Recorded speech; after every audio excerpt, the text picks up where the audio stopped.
Hello friends, ఈరోజు మనం ఒక ఆసక్తికరమైన విషయాన్ని తెలుసుకుందాం.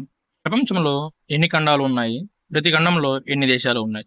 ఈ వీడియో చివరి వరకు చూడండి, మీ జ్ఞానాన్ని పెంచుకోండి. ప్రపంచంలో మొత్తం 7 ఖండాలు ఉన్నాయి. అవి ఆసియా, యూరప్, ఆఫ్రికా, ఉత్తర అమెరికా, దక్షిణ అమెరికా, అంటార్క్టికా మరియు ఆస్ట్రేలియా.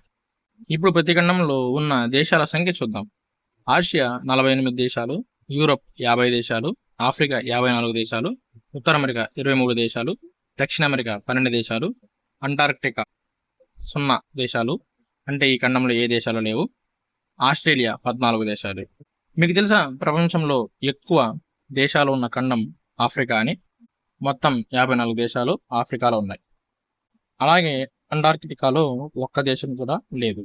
ప్రపంచంలో అతిపెద్ద ఖండం ఆసియా, రెండవ అతిపెద్ద ఖండం ఆఫ్రికా, మూడవ అతిపెద్ద ఖండం ఉత్తర అమెరికా, నాలుగవ అతిపెద్ద ఖండం దక్షిణ అమెరికా, ఐదవ అతిపెద్ద ఖండం అంటార్కిటికా. ఇది ఒక చల్లని మరియు మంచుతో కప్పబడిన ఖండం. యూరప్ అనేక దేశాలు మరియు సుదీర్ఘ చరిత్ర కలిగిన ఖండం. ఆస్ట్రేలియా అతి చిన్న ఖండం, దీనిని ద్వీపఖండం అని కూడా పిలుస్తారు. ఈ వీడియో మీకు నచ్చినట్లయితే లైక్ చేయండి, మీ ఫ్రెండ్స్తో షేర్ చేయండి. ఇంకా ఇలాంటి ఆసక్తికరమైన విషయాల కోసం మా ఛానల్ని సబ్స్క్రైబ్ చేసుకోండి. ధన్యవాదాలు.